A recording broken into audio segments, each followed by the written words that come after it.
우리는 모두 십자가를 잘 안다고 생각합니다. 교회당 지붕 위에서도 보았고, 예배당 강단 위에서도 보았고, 심지어 우리의 목걸이와 책갈피에서도 늘 곁에 있었습니다. 그러니 어느 순간부터 십자가는 너무 가까워서 오히려 깊이 들여다보지 못하는 상징이 되어버렸습니다. 그런데 성경은 말합니다. 십자가는 단순한 종교적 표식도 고난의 상징만도 아니며 예수님이 죽으신 곳이라는 역사적 장소로만 머무르는 것도 아닙니다. 십자가는 하나님께서 인간에게 자신의 마음과 나라를 여시는 결정적 자리, 즉 하나님의 왕국이 우리 눈앞에서 펼쳐진 순간입니다. 그리고 그 왕국이 드러나는 방식은 우리가 흔히 생각하는 장엄한 기적이나 눈부신 초월의 장면이 아닙니다. 십자가 위에서 조용히 그러나 흔들리지 않을 진리로 나타난 7가지 사건을 통해 보여집니다. 예수님이 두 강도 사이에 서신 것은 우연이 아니었습니다. 대낮에 갑자기 찾아온 어둠도 자연현상이 아니었습니다. 예수님의 절규, 다 이루었다는 마지막 선언, 성소 휘장이 위에서 아래로 찢어진 사건, 땅을 뒤흔든 지진, 그리고 끝내 백부장의 무릎을 꿇게 한 깨달음까지.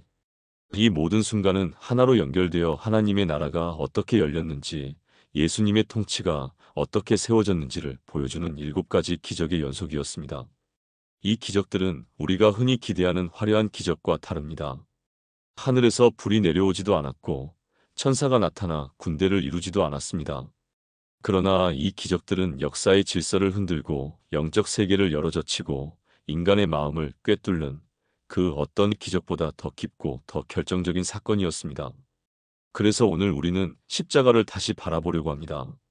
이미 수천 번 본 그 십자가이지만 오늘은 그 위에서 펼쳐졌던 7가지 기적의 흐름을 따라가며 하나님의 심장과 예수님의 통치가 어떻게 우리에게 가까이 왔는지를 새롭게 발견하려고 합니다.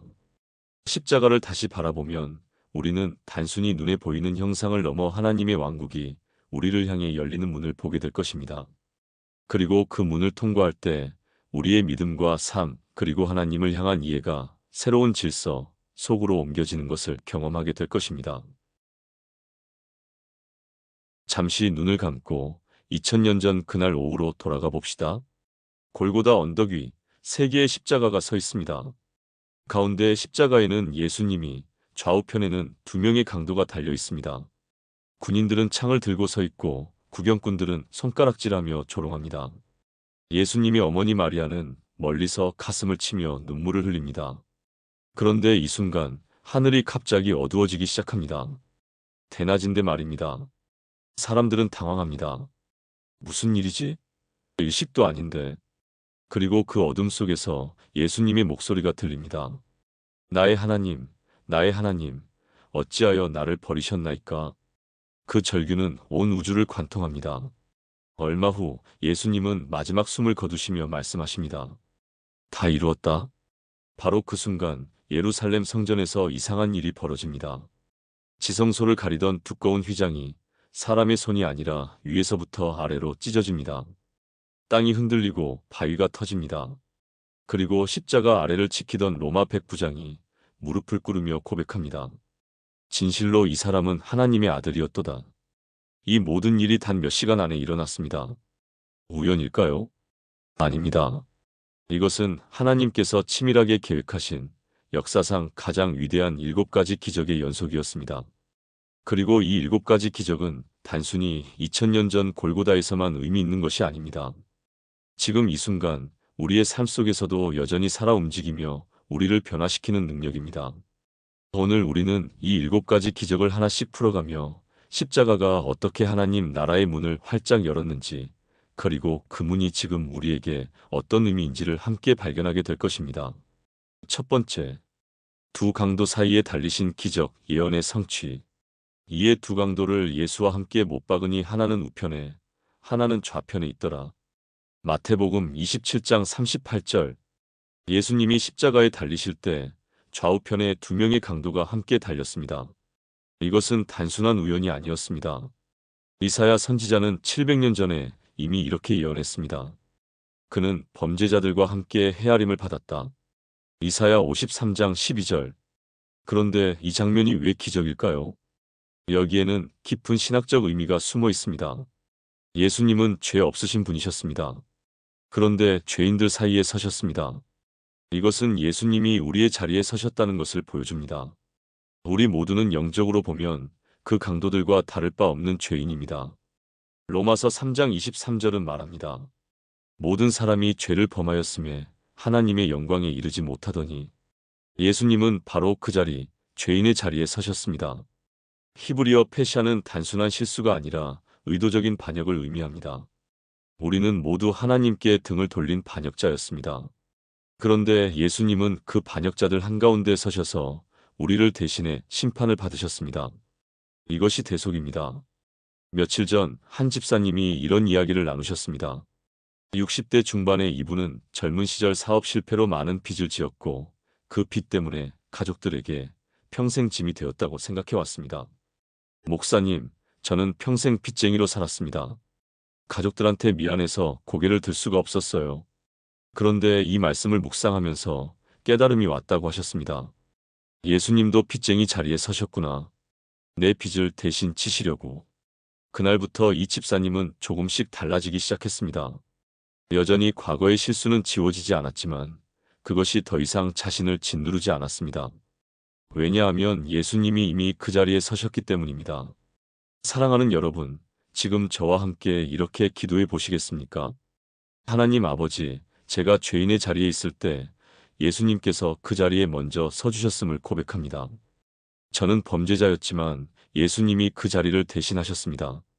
저를 죄인의 자리에서 건져주시고 하나님의 자녀의 자리로 옮겨주신 은혜를 감사드립니다. 오늘도 이 은혜 안에서 살아가게 하소서.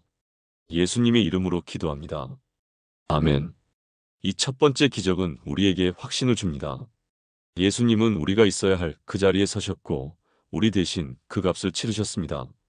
그러니 이제 우리는 더 이상 죄의 자리에 머물 필요가 없습니다. 두 번째, 대낮의 어둠. 심판의 기적 제6시로부터 제9시까지 온 땅에 어둠이 임하였더라. 마태복음 27장 45절.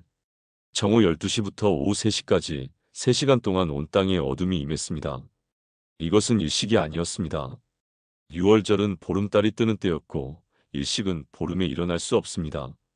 이것은 자연현상이 아니라 초자연적 사건이었습니다. 성경에서 어둠은 항상 심판과 연결됩니다. 출애굽기 10장, 애굽에 내린 9번째 재앙이 바로 어둠이었습니다.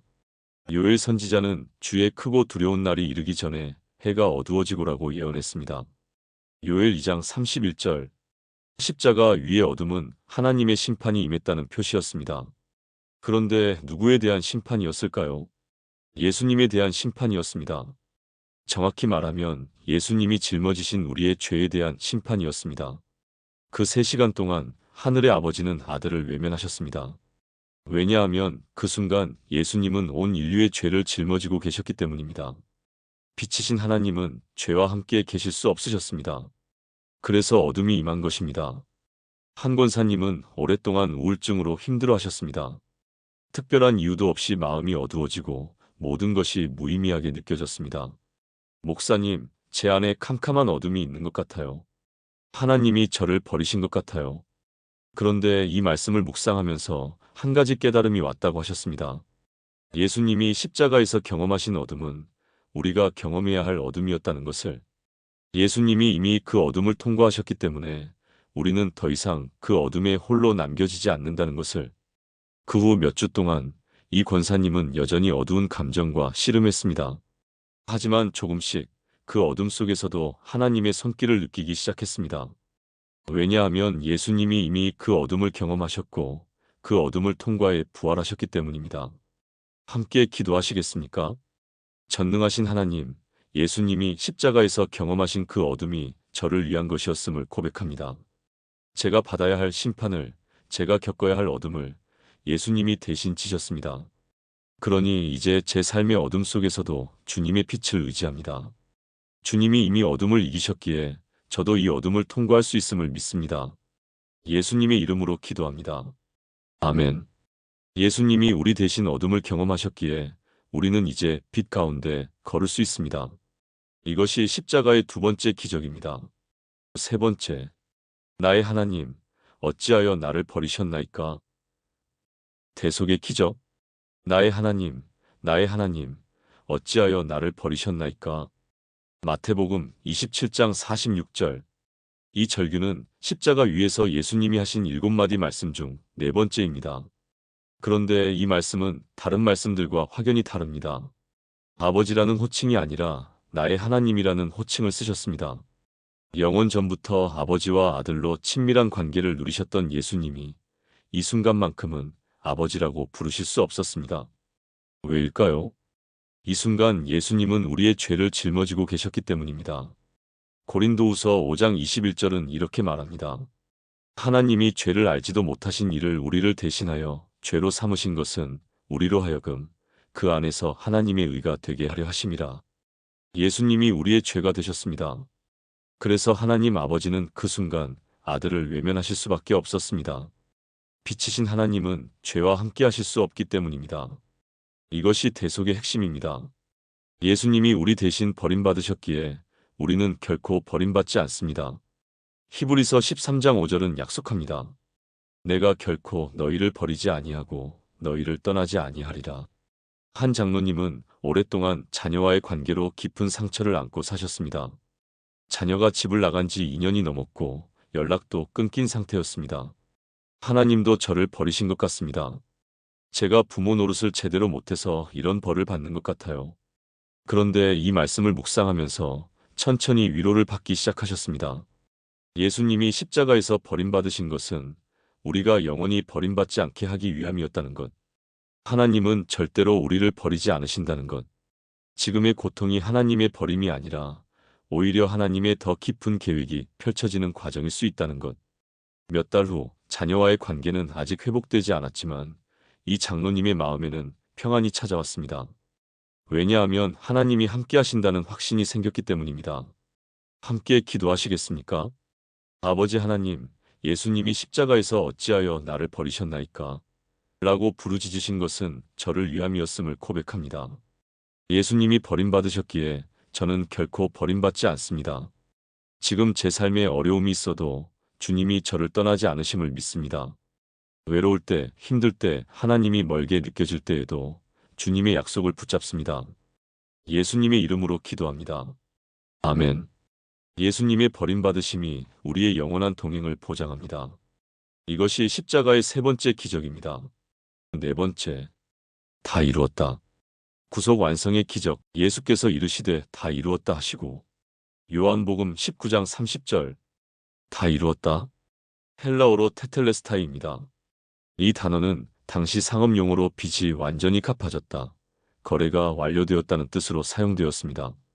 영수증에 도장 찍듯이 지불 완료를 의미하는 단어였습니다. 예수님은 십자가에서 이 단어를 외치셨습니다. 무엇이 완료되었을까요? 우리의 죄값이 완전히 지불되었습니다. 구원을 위해 필요한 모든 것이 이루어졌습니다. 더 이상 우리가 할 일은 없습니다. 왜냐하면 예수님이 다 이루셨기 때문입니다. 에베소서 2장 8절에서 9절은 말합니다. 너희는 그 은혜에 의하여 믿음으로 말미암아 구원을 받았으니 이것은 너희에게서 난 것이 아니요 하나님의 선물이라. 행위에서 난 것이 아니니 이는 누구든지 자랑하지 못하게 함이라.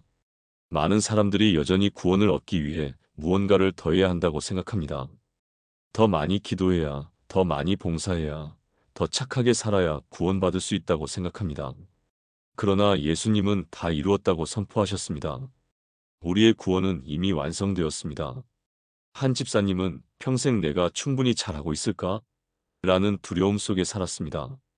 교회에서 열심히 봉사하고 새벽 기도에 빠지지 않으려고 애쓰고 헌금도 최선을 다했습니다.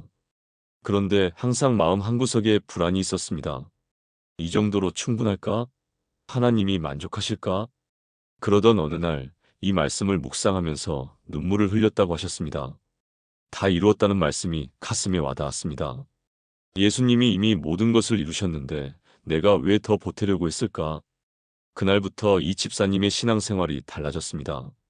여전히 봉사하고 기도하고 헌금했지만 그 이유가 완전히 바뀌었습니다. 구원받기 위해서가 아니라 이미 받은 구원에 감사해서, 의무가 아니라 자유함으로, 두려움이 아니라 사랑으로. 함께 기도하시겠습니까? 사랑하는 아버지, 예수님께서 십자가에서 다 이루었다고 선포하셨습니다. 제 구원을 위해 필요한 모든 것이 이미 완성되었습니다. 더 이상 제가 무언가를 보탤 필요가 없습니다. 이 완전한 은혜를 믿고 받아들입니다. 두려움이 아닌 감사로, 의무가 아닌 기쁨으로 오늘을 살아가게 하소서. 예수님의 이름으로 기도합니다. 아멘. 다 이루었다는 선언은 우리를 모든 두려움과 불안에서 자유케 합니다. 이것이 십자가의 네 번째 기적입니다. 다섯 번째, 성소 휘장이 찢어진 기적. 하나님께 나아가는 길이 열림. 이에 성소 휘장이 위에서 아래까지 찢어져 둘이 되고. 마태복음 27장 51절. 예수님이 숨을 거두신 바로 그 순간 예루살렘 성전에서 놀라운 일이 일어났습니다. 지성소를 가리던 휘장이 위에서 아래로 찢어졌습니다. 이 휘장은 보통 커튼이 아니었습니다. 역대하 3장 14절에 따르면 청색, 자색, 홍색 실로 짠 두껍고 튼튼한 휘장이었습니다. 사람의 손으로 찢을 수 없는 것이었습니다. 그런데 위에서 아래로 찢어졌습니다. 누가 찢었을까요? 하나님이 직접 찢으셨습니다. 이 휘장은 무엇을 상징했을까요? 하나님과 인간을 가로막는 장벽이었습니다. 1년에 단 한 번 대제사장만이 이 휘장을 지나 지성소에 들어갈 수 있었습니다. 그것도 피를 가지고 들어가야 했습니다. 히브리서 9장 7절은 말합니다. 오직 둘째 장막은 대제사장이 홀로 1년에 한 번 들어가되 피 없이는 아니하나니. 이 휘장은 죄로 인해 하나님과 단절된 인간의 상태를 보여주는 상징이었습니다. 그런데 예수님이 십자가에서 죽으시는 순간 하나님이 직접 그 휘장을 찢으셨습니다. 이제 누구든지 하나님께 직접 나아갈 수 있게 되었습니다. 히브리서 10장 19절에서 20절은 선포합니다. 그러므로 형제들아 우리가 예수의 피를 힘입어 성소에 들어갈 담력을 얻었나니 그 길은 우리를 위하여 휘장 가운데로 열어놓으신 새로운 살 길이요. 한 권사님은 오랫동안 기도할 때마다 막막함을 느꼈다고 하셨습니다. 하나님께 기도하는데 하늘에 천장이 있는 것 같았어요. 제 기도가 닿지 않는 것 같았습니다. 교회를 다닌 지 10년이 넘었지만 하나님이 멀게만 느껴졌습니다. 그런데 이 말씀을 묵상하면서 깨달음이 왔습니다. 휘장이 이미 찢어졌다는 것. 하나님과 나 사이를 가로막는 것이 더 이상 없다는 것. 내가 특별히 거룩해서가 아니라 예수님이 그 길을 여셨기 때문에 담대히 나아갈 수 있다는 것. 그 후 이 권사님은 기도할 때 조금씩 자유로워지기 시작했습니다. 기도 제목을 정리해서 딱딱하게 말하는 대신 마음에 있는 것을 있는 그대로 하나님께 쏟아넣기 시작했습니다. 때로는 눈물로, 때로는 한숨으로, 때로는 기쁨으로. 왜냐하면 휘장이 찢어졌기 때문입니다. 함께 기도하시겠습니까? 아버지 하나님, 예수님의 죽으심으로 성소 휘장이 찢어졌습니다. 이제 저와 하나님 사이를 가로막는 것이 아무것도 없습니다. 제가 의롭기 때문이 아니라 예수님이 그 길을 여셨기에 담대히 나아갑니다. 오늘도 이 열린 문을 통해 하나님 앞에 나아가게 하소서. 언제든지 어디서든지 주님을 부를 수 있는 특권을 감사드립니다. 예수님의 이름으로 기도합니다. 아멘. 휘장이 찢어졌기에 우리는 언제든지 하나님께 나아갈 수 있습니다. 이것이 십자가의 다섯 번째 기적입니다. 그 여섯 번째, 땅이 진동하고 바위가 터진 기적. 창조 질서가 반응함, 땅이 진동하며 바위가 터지고. 마태복음 27장 51절. 예수님이 숨을 거두신 순간 자연이 반응했습니다. 땅이 흔들리고 바위가 터졌습니다. 이것은 단순한 자연재해가 아니었습니다. 성경에서 지진은 항상 하나님의 임재를 나타내는 표시였습니다. 시내산에서 십계명을 주실 때도 산이 진동했습니다. 출애굽기 19장 18절은 말합니다. 시내산의 연기가 자욱하니 여호와께서 불 가운데서 거기 강림하심이라. 그 연기가 옹기가마 연기같이 떠오르고 온 산이 크게 진동하며. 엘리야가 호렙산에서 하나님을 만날 때도 지진이 있었습니다. 열왕기상 19장 11절입니다. 십자가에서의 지진은 무엇을 의미할까요? 창조 세계가 창조주의 죽음에 반응한 것입니다. 로마서 8장 22절은 이렇게 말합니다. 피조물이 다 이제까지 함께 탄식하며 함께 고통을 겪고 있는 것을 우리가 아느니라. 예수님이 십자가에 달리신 것은 단지 한 사람의 죽음이 아니었습니다.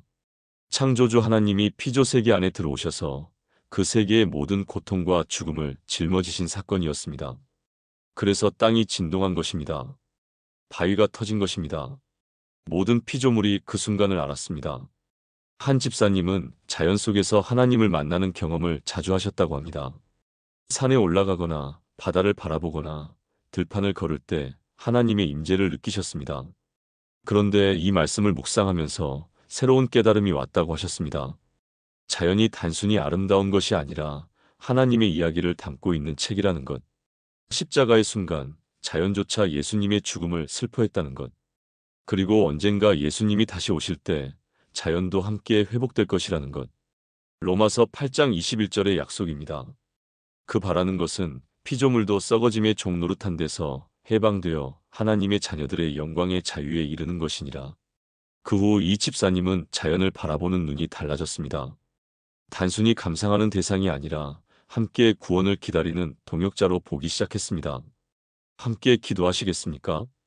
창조주 하나님, 예수님이 십자가에서 죽으실 때 온 땅이 진동했습니다. 자연조차 그 순간을 알았습니다. 저 또한 십자가의 의미를 깊이 깨닫게 하소서. 이 세상 모든 피조물과 함께 주님의 구원을 기다리며 살아가게 하소서. 예수님이 이루신 구속이 온 우주를 덮기를 소망합니다. 예수님의 이름으로 기도합니다. 아멘. 땅과 바위조차 예수님의 죽음에 반응했습니다. 이것이 십자가의 6번째 기적입니다. 일곱 번째, 백부장의 고백. 마음이 열리는 기적. 백부장과 함께 지키던 자들이 지진과 그 일어난 일들을 보고 심히 두려워하여 이르되 진실로 이 사람은 하나님의 아들이었도다. 마태복음 27장 54절. 십자가 아래를 지키던 로마 백부장이 고백했습니다. 진실로 이 사람은 하나님의 아들이었도다. 이것은 놀라운 기적입니다. 이 백부장은 로마 군인이었습니다. 황제를 신으로 섬기는 사람이었습니다. 그는 수많은 십자가 처형을 목격했을 것입니다. 죽어가는 사람들의 저주와 비명을 들었을 것입니다. 그런데 예수님의 죽음은 달랐습니다. 그는 무엇을 보았을까요? 대낮에 임한 어둠을 보았습니다. 땅이 진동하는 것을 보았습니다. 바위가 터지는 것을 보았습니다. 그리고 무엇보다 예수님이 죽어가는 모습을 보았습니다. 저주하지 않고 아버지 저들을 사하여 주옵소서라고 기도하시는 모습을, 오늘 내가 나와 함께 낙원에 있으리라고 강도에게 약속하시는 모습을, 다 이루었다고 선포하시는 모습을, 그 순간 이 로마 백부장의 마음이 열렸습니다. 성령께서 그의 눈을 열어주셨습니다. 그래서 그는 고백할 수밖에 없었습니다. 진실로 이 사람은 하나님의 아들이었도다. 이것은 구원의 고백입니다. 로마서 10장 9절은 말합니다. 내가 만일 내 입으로 예수를 주로 시인하며 또 하나님께서 그를 죽은 자 가운데서 살리신 것을 내 마음에 믿으면 구원을 받으리라. 한 장로님은 평생 교회를 다녔지만 진정한 믿음이 무엇인지 몰랐다고 고백하셨습니다. 가족이 교회를 다녀서 따라 나왔고 습관처럼 예배드렸습니다. 그런데 어느 날 이 말씀을 묵상하면서 질문이 왔다고 하셨습니다. 나는 백부장처럼 진심으로 예수님을 하나님의 아들로 고백한 적이 있는가? 그날 이 장로님은 조용히 기도했습니다. 예수님, 당신이 정말 하나님의 아들이십니까? 그리고 며칠 동안 이 질문을 안고 살았습니다. 성경을 읽고 기도하고 예수님의 삶을 묵상했습니다. 그러다가 어느 순간 마음속에 확신이 왔습니다. 맞다. 예수님은 하나님의 아들이시다. 그날부터 이 장로님의 신앙이 달라졌습니다. 여전히 같은 교회, 같은 예배당에 앉아 있었지만 완전히 새로운 사람이 되었습니다. 왜냐하면 진심으로 예수님을 고백했기 때문입니다. 사랑하는 여러분, 함께 기도하시겠습니까? 하나님 아버지, 백부장이 십자가 아래에서 고백했던 것처럼 저도 고백합니다. 예수님은 진실로 하나님의 아들이십니다. 제 죄를 위해 십자가에서 죽으셨고 저를 구원하셨습니다. 이 고백이 단순한 말이 아니라 제 삶 전체를 바꾸는 진리가 되게 하소서. 오늘도 예수님을 주님으로 고백하며 살아가게 하소서. 예수님의 이름으로 기도합니다. 아멘. 백부장의 고백은 우리에게 묻습니다. 당신은 진심으로 예수님을 하나님의 아들로 고백합니까? 이것이 십자가의 7번째 기적입니다. 지금까지 나눈 7가지 기적을 하나의 기도로 드리겠습니다. 함께 기도하시겠습니까? 전능하신 하나님 아버지, 오늘 이 시간 십자가에서 나타난 7가지 기적을 통해 하나님의 사랑과 구원의 완성을 보게 하심을 감사드립니다. 예수님이 두 강도 사이에 서셔서 저희의 자리를 대신하셨고 대낮의 어둠 속에서 저희가 받아야 할 심판을 짊어지셨으며 어찌하여 나를 버리셨나이까 부르짖으심으로 저희가 결코 버림받지 않게 하셨습니다. 다 이루었다 선포하심으로 구원의 모든 것을 완성하셨고 성소 휘장을 찢으심으로 하나님께 나아가는 길을 여셨으며 땅을 진동케 하심으로 온 피조물의 구속을 선언하셨고 백부장의 고백을 이끌어내심으로 구원의 능력을 보이셨습니다. 저희가 고백합니다. 예수님은 하나님의 아들이시며 저희의 구주이십니다. 십자가는 저희의 구원이 완성된 자리이며 하나님 나라가 열린 순간입니다. 오늘부터 저희와 저희 가족이 이 7가지 기적의 의미를 깊이 새기며 살아가게 하소서. 두 강도 사이에 서신 예수님을 기억하며 겸손히 살고 대낮의 어둠을 기억하며 심판에서 구원받은 감사를 잊지 않으며 예수님의 절규를 기억하며 결코 버림받지 않을 확신을 붙들게 하소서. 다 이루었다는 선언을 기억하며 행위가 아닌 은혜로 살고 찢어진 휘장을 기억하며 담대히 기도하며 진동한 땅을 기억하며 온 피조물의 회복을 소망하며 백부장의 고백을 기억하며 날마다 예수님을 주님으로 고백하게 하소서. 십자가의 7가지 기적이 저희 삶을 변화시키고 저희를 통해 이 세상의 하나님 나라가 확장되게 하소서. 살아계신 예수 그리스도의 이름으로 기도합니다. 아멘. 사랑하는 성도님들, 오늘 우리는 십자가에서 나타난 7가지 기적을 함께 살펴보았습니다. 두 강도 사이에 달리신 예수님, 대낮에 임한 어둠, 예수님의 절규, 다 이루었다는 선언, 찢어진 성소 휘장, 진동한 땅과 터진 바위, 그리고 백부장의 고백까지. 이 7가지는 단순히 2000년 전에 일어난 사건이 아닙니다. 지금 이 순간 우리의 삶 속에서도 여전히 살아 역사하는 하나님의 능력입니다. 예수님이 우리 자리에 서셨기에 우리는 더 이상 죄인의 자리에 머물지 않습니다. 예수님이 어둠을 경험하셨기에 우리는 빛 가운데 걸을 수 있습니다. 예수님이 버림받으셨기에 우리는 결코 버림받지 않습니다. 예수님이 다 이루었다 선포하셨기에 우리는 완전한 구원 안에 있습니다. 휘장이 찢어졌기에 우리는 언제든지 하나님께 나아갈 수 있습니다. 땅이 진동했기에 우리는 온 피조물의 회복을 소망할 수 있습니다. 백부장이 고백했듯이 우리도 날마다 예수님을 주님으로 고백할 수 있습니다. 이것이 십자가의 능력입니다. 이것이 하나님 나라가 우리에게 온 방식입니다. 오늘 이 말씀이 여러분의 마음 깊이 새겨지길 바랍니다. 십자가를 볼 때마다 이 7가지 기적을 기억하시길 바랍니다.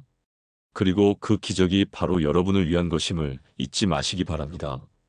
이 영상이 은혜가 되셨다면 좋아요 버튼을 눌러주시고 댓글로 여러분의 고백을 나눠주세요. 예수님은 하나님의 아들이십니다라고 함께 고백해 주시면 감사하겠습니다.